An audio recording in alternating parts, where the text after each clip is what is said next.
우리로 보내받게 해주신 것을 감사를 드립니다. 아멘.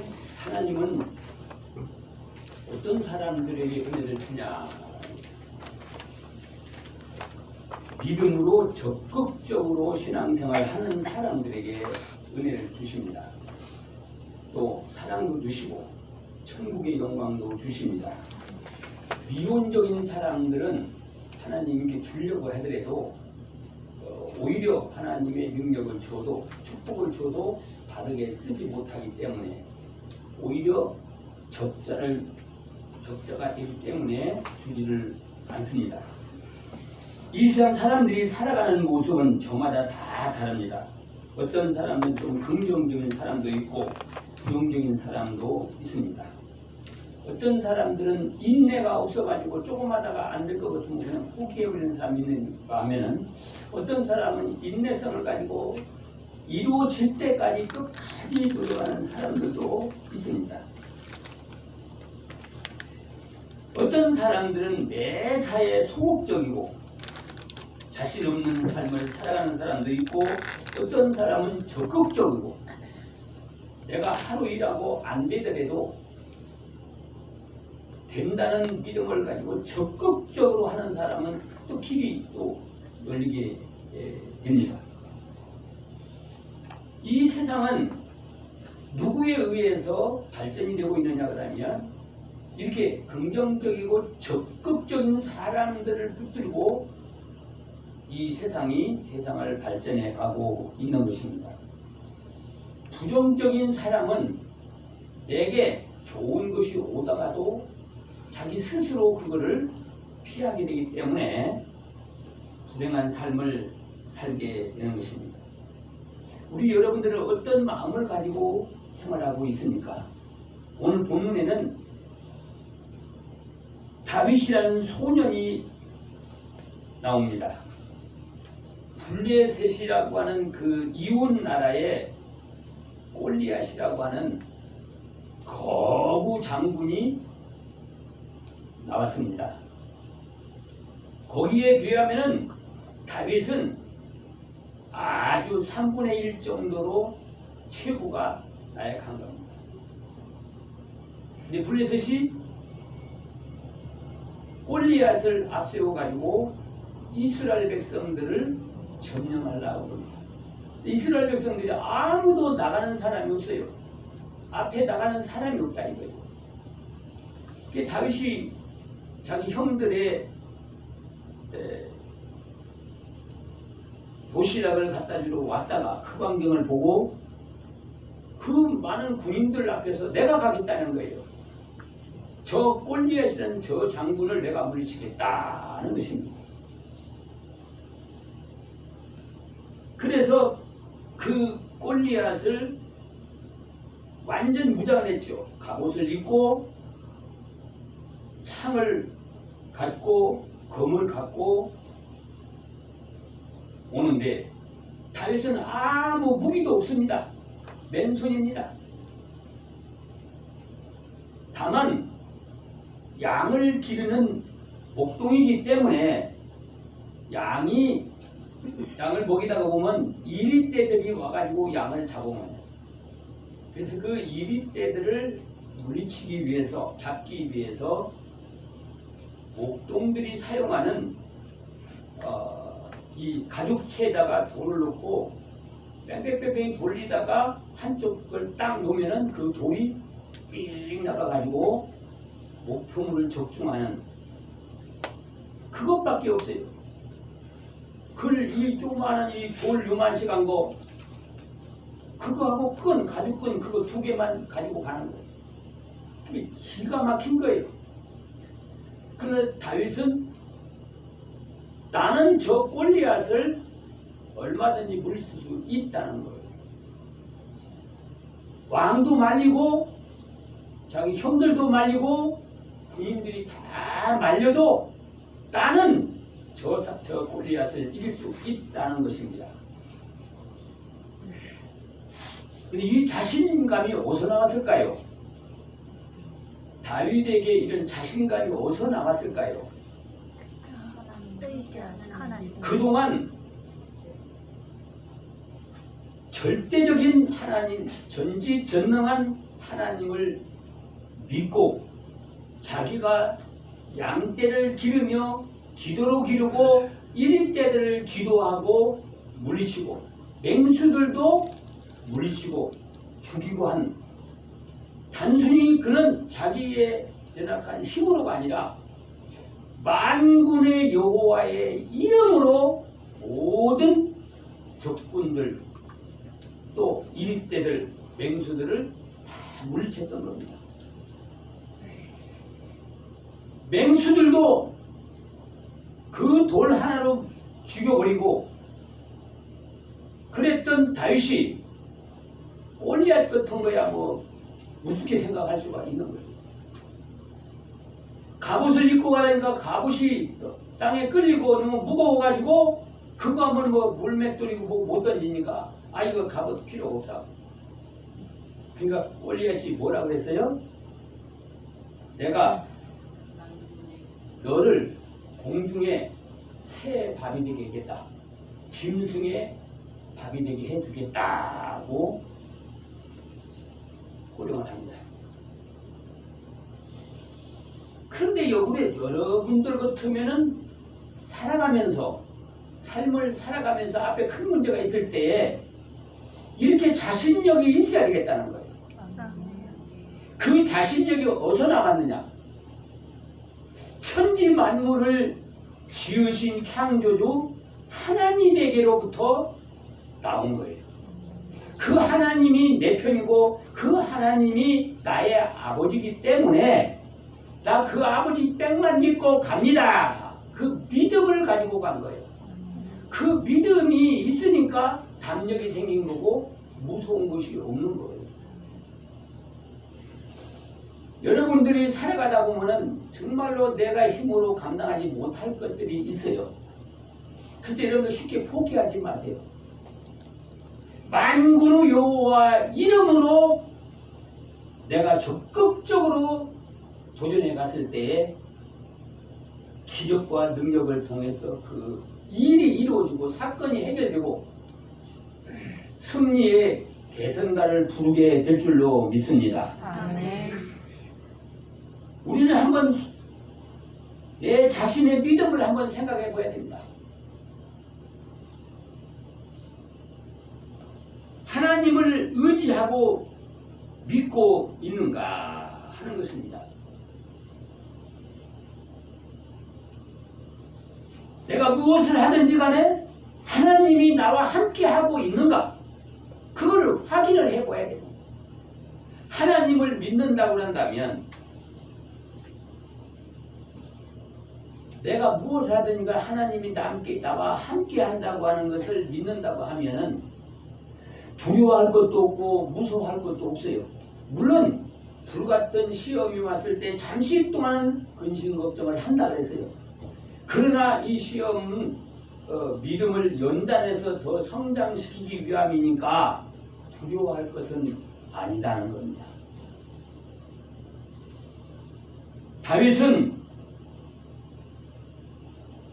골리앗 앞에서 뭐라고 말했습니까? 사무엘상 17장 45절에 보면 그랬어요. 너는 칼과 창과 단창으로 내게 오거니와 나는 만군의 여호와 곧 네가 모욕하는 이스라엘 군대의 하나님의 이름으로 내가 가노라 하고 큰 소리를 외치고 골리앗을 향해서 가고 있습니다. 이스라엘 백성들도 무서워서 쫓아서 나타나지도 못하고 블레셋 군대들은 의기양양하게 골리앗을 배경으로 해가지고 쳐들어오고 있습니다. 이 세상에서 어떻게 보면은 힘도 없고 능력도 없지만은 하나님이 나와 함께 한다면 어떤 힘이 있고 능력이 있는 사람이라도 그 앞에 굴복할 수밖에 없습니다. 다만 그 전지전능한 창조주 하나님이 나와 함께 하느냐 안 하느냐 이거를 믿느냐 안 믿느냐에 달려있는 거지. 하나님이 능력이 없어서 우리 문제 해결해 주지 않는 것 아니라 이 말입니다. 어린 소년 다윗은 육체는 작았지만은 비록 소년이지만은 그 믿음만은 많은 경험을 통해서 장성한 장군보다도 더 믿음이 컸기 때문에 골리앗을 우습게 본 거예요. 그렇잖아요. 여러분들이 실력이 있으면은 실력이 없는 다른 사람들이 뭐라고 하더라도 우습게 보잖아요.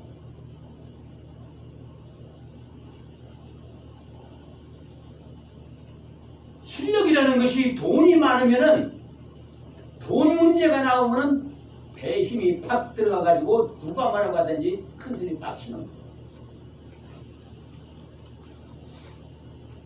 권력이 있다고 한다면 그 권력을 가지고 뭐든지 할 수 있다고 힘을 주고서 살아가는 거예요. 그런데 이 권력이라는 것은 자꾸 바뀌게 되잖아요. 돈도요. 내가 아무리 많아도 내가 쓰는 것만 내 것이지 돈 두고도 못 쓰는 것은 내 것이 아닙니다. 삼성의 이건희 회장이 우리나라에서 제일 돈이 많은 사람이지만은 26조 원을 넣고도 죽었어요. 못 쓰고 죽었어, 못 쓰고. 돈이 무슨 힘이 있습니까? 최고의 권력을 자랑하는 역대 우리나라 대통령들, 대통령으로 있을 때는 자기 마음대로 권세를 하는 것 같았지만 대통령이 물러나고 나면 비참하게도 감옥 생활을 하고 식구들까지도 감옥 생활을 하는 이 권력이 무슨 소용이 있습니까? 세상 것은 바뀌기 때문에 믿을 만한 것이 아니라는 거죠. 그걸 의지할 만한 것도 아니라는 겁니다. 전지전능한 하나님은 창조 이래로다가 우리 성도들과 항상 함께하고 있는 거예요. 단지 어떤 사람에게 함께하고 있느냐면 믿는 사람에게 함께하는 거예요. 초자연적인 능력을 행해서 하나님의 역사를 이루어가고 있다는 것입니다. 우리 성도들은 다윗처럼 세상에 어떤 건 의지하지 말고 하나님만 의지해 우리의 인간들의 생사를 주관하시는 하나님만 의지하고 내가 살아가는 데 있어서 하나님을 섬겨가는 데 있어서 어떤 장애물이 오더라도 그거 무서워하지 마세요. 앞에 칼을 가지고 나타나서 죽인다고 하더라도 다윗과 같이 무서워할 필요가 없어요. 왜 그러냐면 하나님이 내 영혼을 안 불러가면 안 죽는 거예요. 영혼을 불러가야 죽는 거죠. 팔다리가 끊어져도 영혼을 안 불러가면 안 죽는 거예요. 사람에게 생명이 물론 다 정인 상태에서 태어나기 때문에 그 정한 시간이 되면 어떻게 죽든지 다 죽게 돼 있는 거예요. 죽음을 두려워하지 말고 무서워하지도 말고 우리에게 맡겨진 바 사명을 우리가 감당해 나갈 때에 우리 힘을 의지하지 말고 세상 거 의지하지 말고 전지전능한 창조주 하나님 내 아버지를 믿고 담대하게 자신력을 가지고 도전해 갈 때에 반드시 승리는 여러분들의 것으로 가져올 줄로 믿습니다. 형식과 외식적으로 믿는 사람들은 형식과 외식으로 하기 때문에 하나님을 상대로 하지 않기 때문에 하나님의 역사가 나타나지를 않는 거예요. 기독교는 역사를 보면은 핍박이 오고 반대가 올수록 하나님을 의지하는 그 믿음이 성장하고 그 기적과 이적을 거기서 나타나는 거예요.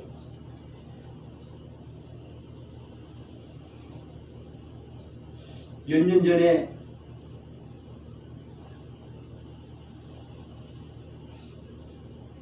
KBS에서인가 이게 특성을 가지고 이거 하는 사람들이 와서 발표하는 그 아침마당인가 어디서 그거 하는 거 프로그램이 있어요. 그 강모세라고 하는 아이가 와서 그 어머니하고 같이 와가지고 잠깐 동안 간증을 하고 5분이나 3분 동안 간증하고 노래를 불렀어요. 모세라는 아이가. 근데 성악가 이상으로 너무 잘 부르는 거예요. 근데 얘기를 들어보니까 그 어머니가 조용히 집사예요. 아이가 5개월째 초음파를 찍어보니까 이 형성이 되는데 머리에 뇌가 뒤에 뼈가 없는 거예요.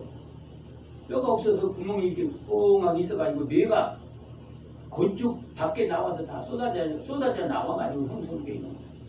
의사가 얘는 죽으니까 100% 죽으니까 괜히 엄마도 생명이 위험하니까 포기를 하라고 그러는데 이 어머니가 조용히 집사가 수술하기로 했어요. 수술에 들어가기 위해서 이제 조무원들이 이제 침대를 이렇게 가지고 들어오는데 언뜻 생각나는 것이 뭐가 생겨나냐면 이것 또한 생명인데 내게 주신 생명인데 이 생명을 내가 죽인단 말이야? 그럴 수 없다고. 그러고 나 수술 안 하겠다고.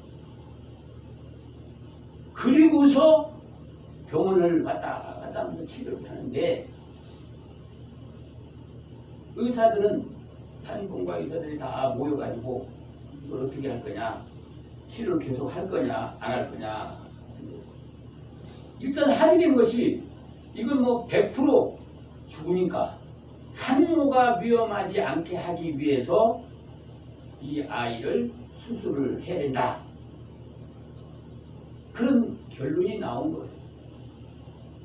근데 이 조용히 집사는 하나님께 기도하기 매달리고 기도했는데 그 시어머니도 믿음이 참 좋아요. 그래서 의사가 어떻게 말하냐 하니까 뇌가 대뇌가 있고 소뇌가 있습니다. 대뇌는 70%가 죽었고 소뇌는 90%가 죽었어요. 움직이지도 못하고 말도 못하고 듣지도 못하고 그런 상태라고 이게. 그런 상태인데 이 아이를 그 제왕절개를 해서 출산을 했습니다. 그 할머니가 그걸 보고서 나 산에 가서 기도하고 응답 받기 전에는 거기서 죽을 거니까 기다리지 마라.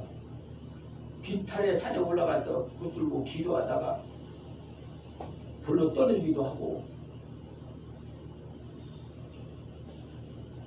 근데 이제 이게 하루 이틀에 이루어질 것도 아니고 그러니까 마음속에서 감동이 이게 내가 계속 기도하라.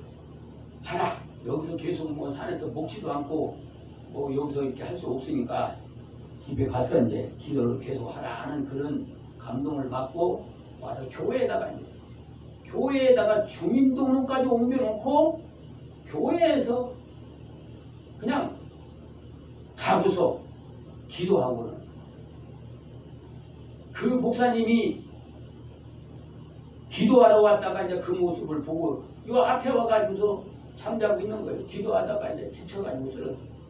깨워가지고 왜 이러고 있냐니까 그 손자가 좀 이렇게 냈대. 소뇌가 90% 죽었고 대뇌가 70%가 죽었어. 근데 그 아이를 지금 제왕절개 꺼내놨는데 이걸 살려야 되지 않느냐. 이걸 살아나서 응답될 때까지는 나는 성전을 떠나지 않고 기도를 하겠다. 그러니까 그 목사님이 그걸 보고서는 이게는 예산일이 아니다 이거죠.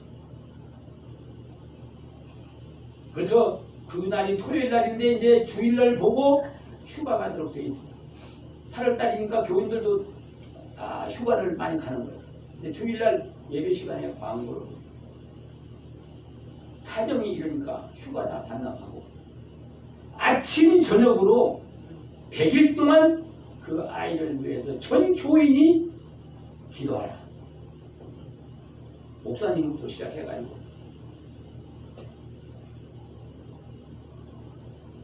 그랬는데 그 아이가 5살 때까지 움직이도 못하고 먹지도 못하고 이런 아이가 입이 열렸어요. 그리고 귀가 한쪽이 조금 열린 거예요. 그리고 이거 여기서 뭐든지 한쪽 귀로 들려지는 걸 다 따라서 하는 거예요. 뭐든지 무슨 말을 하면은 저 사람이 말하더라도 그거 따라 하는 거예요. 이게 다 따라 하는 거예요. 근데 KBS에서 나와가지고 그걸 하는 걸 보니까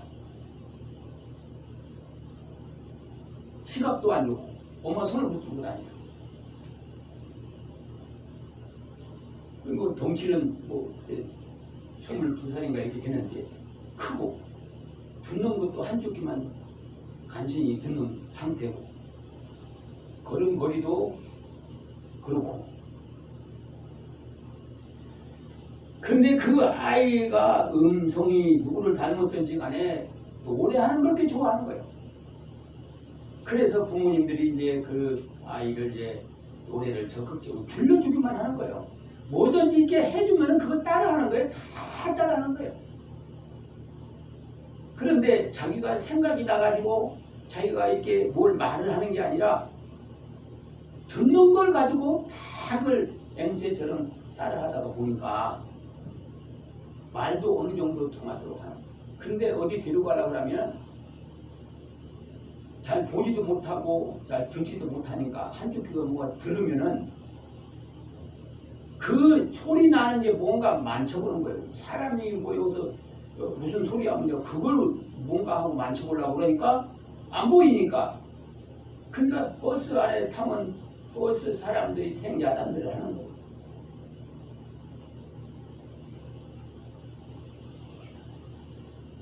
그 아이를 그렇게까지 되기까지는 그 조용히 집사나 그 시어머니 그 집사님이나 할 것 없고 생명을 내놓고 그 아이를 위해서 희생이 제일 높습니다.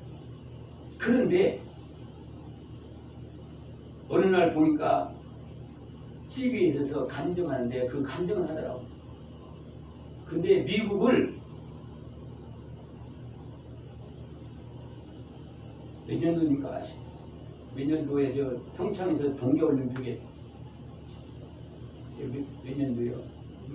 16년도 나왔대.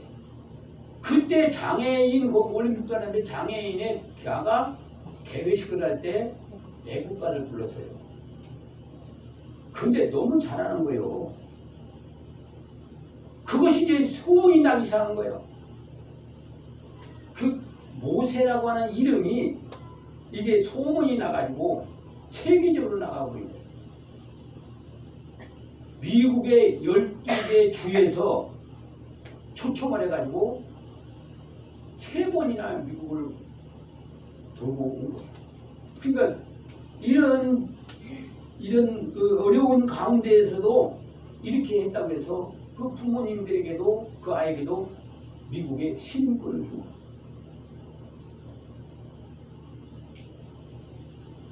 지금은 생활하는데 지장이 없는 거예요. 결과가 그렇지만은 인간을 만드신 하나님이 뭘 못하겠느냐 이거예요. 그걸 확실히 믿었다는 거예요. 믿고 끝까지 자기가 할 수 있는 데까지는 모든 것을 다 해서 했다는 거죠. 그 부부간이 서로가 협력해가면서 그렇게 해서 지금은 뭐라고 말하냐 하니까 그 아이를 고난의 보따리에 축복을 하나님이 안겨줬다.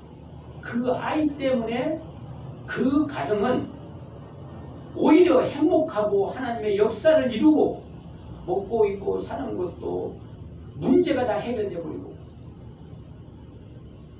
얘는 간증하고 자기 어머니도 간증하고 같이 다니면서 간증하니까 하나님의 이렇게 자랑을 하니까 하나님이 축복을 줘가지고 얘가 없었더라면 우리가 어떻게 미국을 가겠느냐,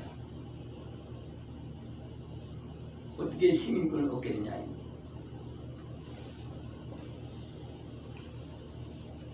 문제는 뭐냐 그러니까 믿음을 가지고 그냥 기도만 한 게 아니라 노력을 한 거예요. 노력을. 그러면서 그러더라고. 7살 때까지 밥을 못 먹었다는 거예요. 그냥 요구르트 같은 거 뭐 한 끼 먹어야 밥 한 스푼도, 죽 한 스푼도 못 먹었다는 겁니다. 근데 어떻게 생명이 끊어지지 않고 어떻게 살았는지를 모른다는 거예요. 그래서 사람들이 그러고 자기도 그러게 하는 거야. 얘는 밥 먹고 사는 게 아니라 기도 먹고 살았다고. 기도로 사는 건 기도로.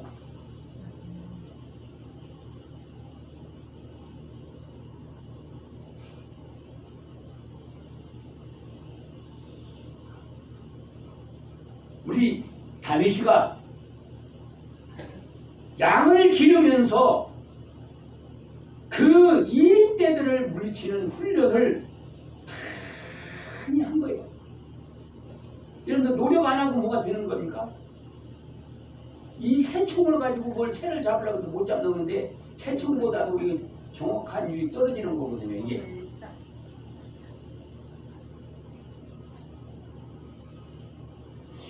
그러니까 다윗이 그때 당시 왕 사울에게 이랬어요.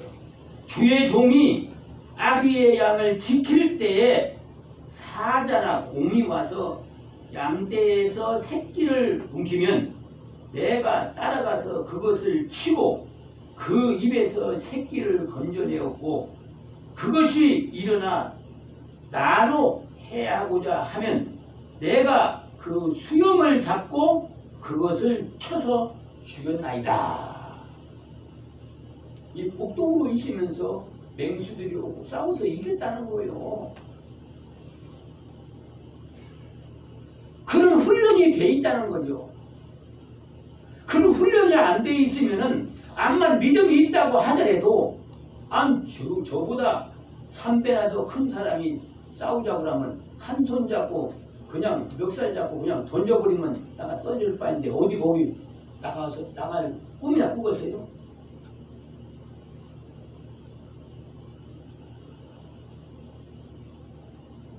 우리 여러분들도 내가 못한다고, 나는 힘이 없다고, 능력이 없다고, 돈이 없다고 그 푸념하고 좌절하고 있으면 안 되는 거예요. 여러분들에게는 이 세상을 만드신 하나님이 있다는 거예요. 무서워할 것도 없어요. 두려워할 것도 없어요. 저는 목회를 이렇게 시작하면서 은혜를 받고 시작하면서 어떤 각오를 했냐 하니까, 나는 하루 살다가 죽어도 좋으니까 예수 믿으면서 믿음 없이 형식적으로 왔다 갔다 하는 사람들 한 사람이라도 깨우쳐서 믿음을 주면은 나는 하루 살다 죽어도 좋습니다. 나는 모태 신앙으로 살았지만 능력 없는 신앙생활을 했다는 거예요. 형식적으로 외식적으로만 왔다 갔다 했다는 거예요. 그렇게 해도 교인들은 내가 아니면 청년회가 안 되고 성가대가 안 되고 교회가 안 된다고 교인들은 그렇게 얘기를 했어요. 칭찬을 했어요. 나는 지금 하나님을 형식적으로 믿고 있는데도 불구하고 겉으로 일하는 것만 보고 그렇게 얘기를 했어요. 그런데 내가 하나님을 만나고 보니까 하나님 앞에 응답받지 못하는 그런 생활을 합니다.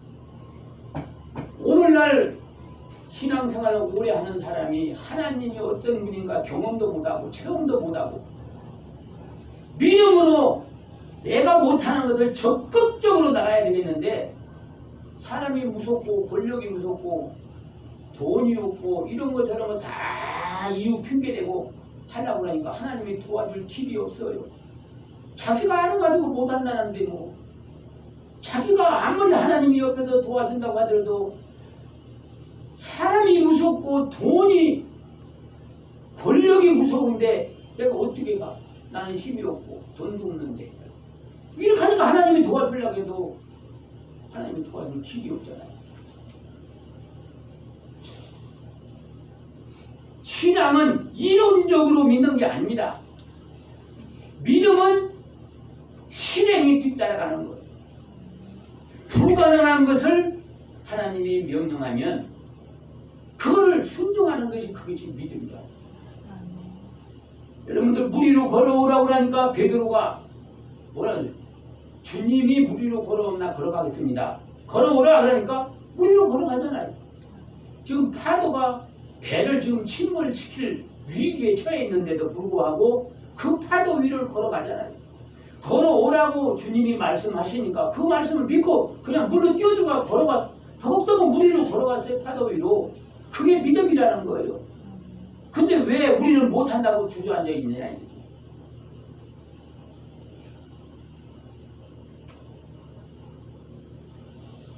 그러니까 평상시부터 우리는 실력을 키워야 됩니다.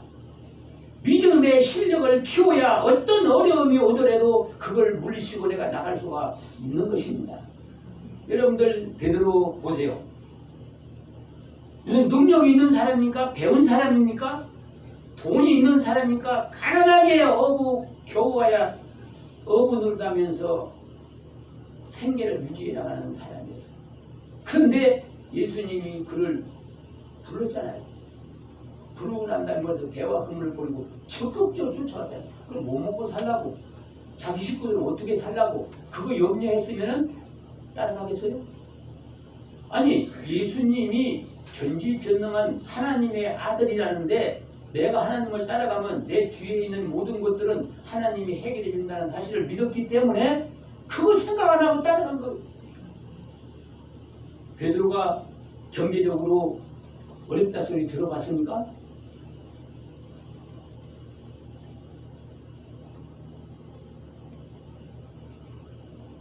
오병이어를 가지고 남자 장정만 5,000명을 먹이는데 아니 물고기 생선 2마리 꾼거하고 이 인절미 5개 보리떡 5개 그걸 가지고 남자 장정만 5,000명이고 그 외 사람하고 보면 적어도 2만 명이 넘는 사람한테 그걸 도시락 하나 그걸 나눠주라는 그 사람들한테 여러분들 나눠주라고 못하겠어요. 여러분들 나눠주겠어요?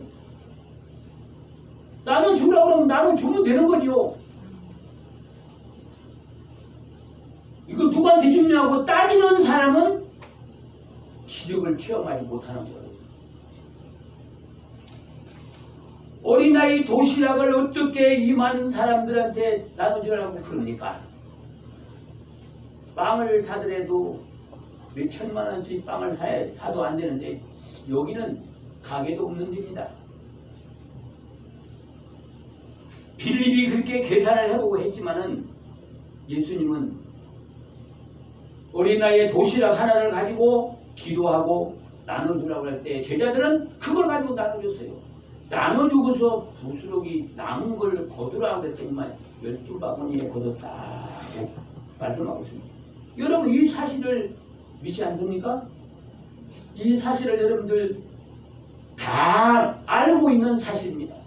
근데 믿어야 된다는 거죠. 믿음은 불가능하더라도 하나님의 명령이 떨어졌으면 그걸 아멘하고 따라가는 것이 그게 기적이지. 그게 믿음이고 그것이 축복이 나타나는 거지.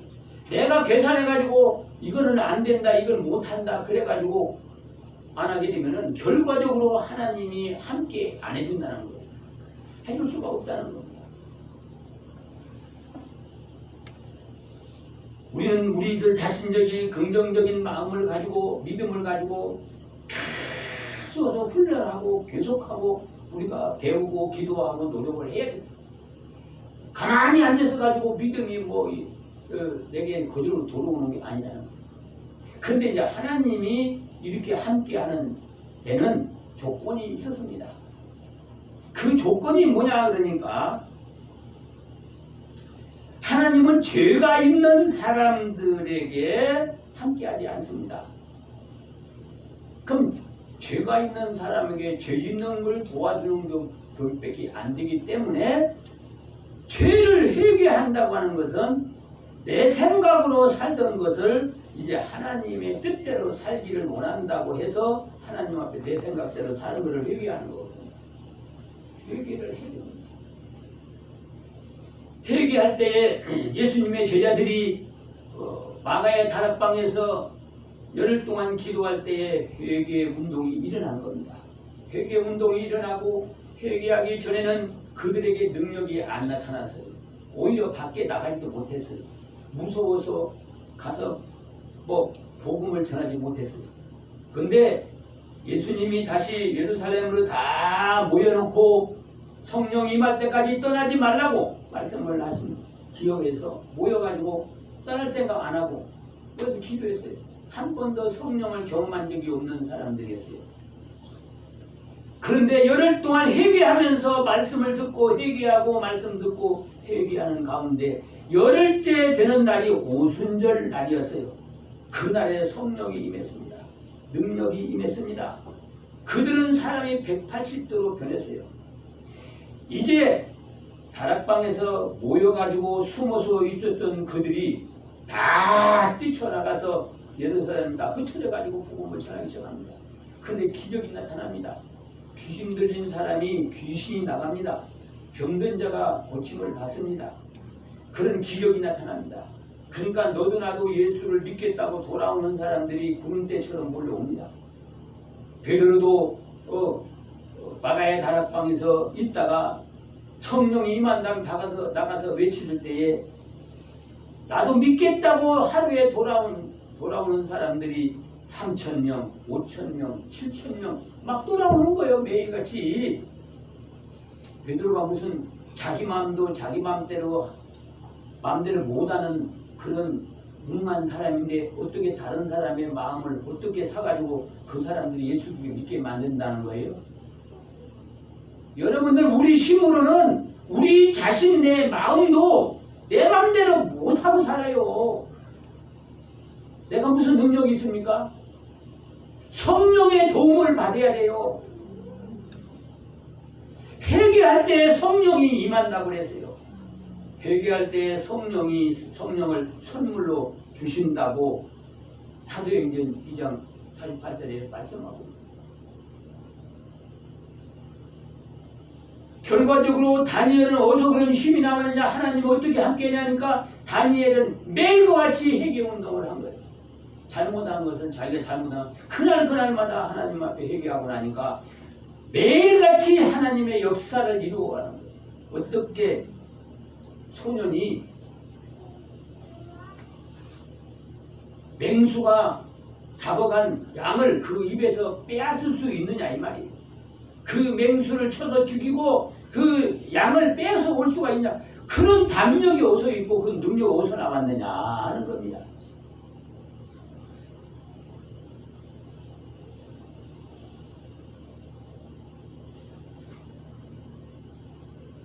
다니엘은 사자굴 속에 들어가서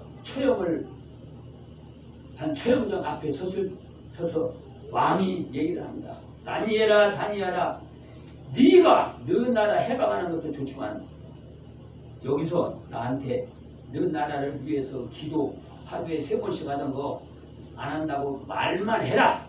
그러면은 내가 처형을 시키지 않겠다. 그러니까 왕이여 걱정하지 마소서. 사람이 죽고 사는 것이 하나님 앞에 있기 때문에 하나님이 내 영혼을 들어가면 여기 가만히 앉아서도 죽을 것이고 내 영혼을 안 불러가면 사자굴 속에 들어가도 안 죽을 거니까 걱정하지 마세요. 걱정하지 마세요. 오히려 왕을 위로를 했어요. 그게 믿음이라는 거거든요. 그게.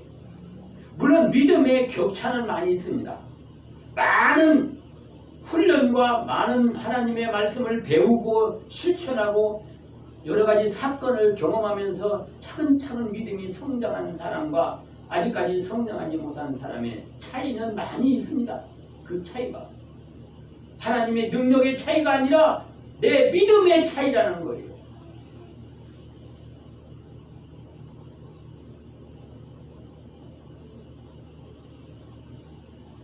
사랑하는 우리 성도 여러분들은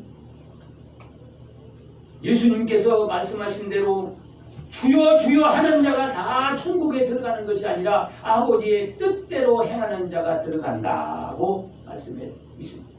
하나님의 뜻은 어떻게 우리가 알 수가 있습니까? 하나님의 말씀을 배워야 알아요. 하나님의 말씀을 배우지 않으면 하나님의 뜻이 뭔지를 몰라요. 나를 향한 하나님의 뜻이 뭔지를 몰라요. 모르니까 행할 수가 없어요. 하나님이 여러분들을 이 땅에 보내주시고 여러분들을 교회로 인도한 것은 뜻이 있어요. 하나님이 우리를 통해서 하시고자 하는 뜻이 있고 목적이 있다는 거예요. 그거는 하나님의 말씀을 열심히 배우고 믿음으로 순종하면서 그걸 깨닫게 되는 겁니다. 그 깨닫게 됐을 때 그걸 실행할 때 기적이 나타나는 거예요. 능력이 나타나는 거예요. 어떠한 세력들이 우리 앞에 장애물을 설치한다고 하더라도 여러분들은 하나님의 성령의 충만함을 받기 위해서 기도하고 그리고 여러분들에게 주어진 사명이 있다면 또 말씀이 깨달아졌다고 한다면 양심상으로 내가 이렇게 해야 되겠다고 하는 결심이 생기면 여러분들 무조건적으로 순종하는 여러분들이 되시기를 바랍니다. 그때 하나님의 역사가 일어납니다. 결론적으로 다윗은 어떻게 됐습니까? 골리앗하고 붙었지 않습니까? 그런데 2번 던진 것도 아니에요. 한 번 던져서 한 번. 골리앗은 말을 타고 갑옷을 여기까지 다 쌓아버렸어요.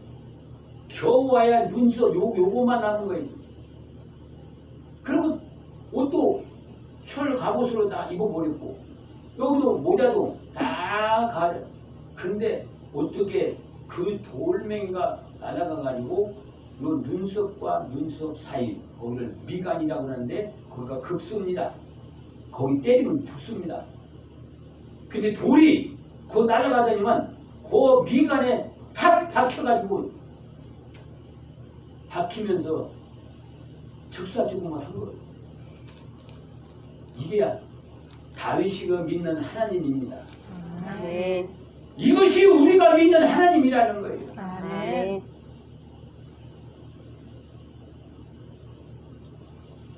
그러니까 이 세상에 어떤 험악한 세상이 오더라도 여러분들은 좌우로 치우치지 말고 하나님이 여러분들에게 말씀해 주시고 또 기도하고 성령에 감동해 주는 대로 따라가면은 반드시 골리앗과 같은 어마어마한 세력도 이기고 나갈 수 있다는 사실을 믿고 날마다 하나님 앞에 회개하고 또 말씀을 듣고 배우고 회개하고 그리고 하나님이 내게 명령이 떨어지면은 만군의 여호와의 이름으로 적극적으로 순종해서 사사건건마다 승리하고 하나님의 능력을 통해서 하나님께 영광이 되고 우리에게는 큰 축복이 되는 복된 삶을 살아가는 우리 여러분들이 되시기를 바랍니다. 아멘. 기도하겠습니다. 고마우신 우리 아버지 하나님, 우리에게도 지금은 우리를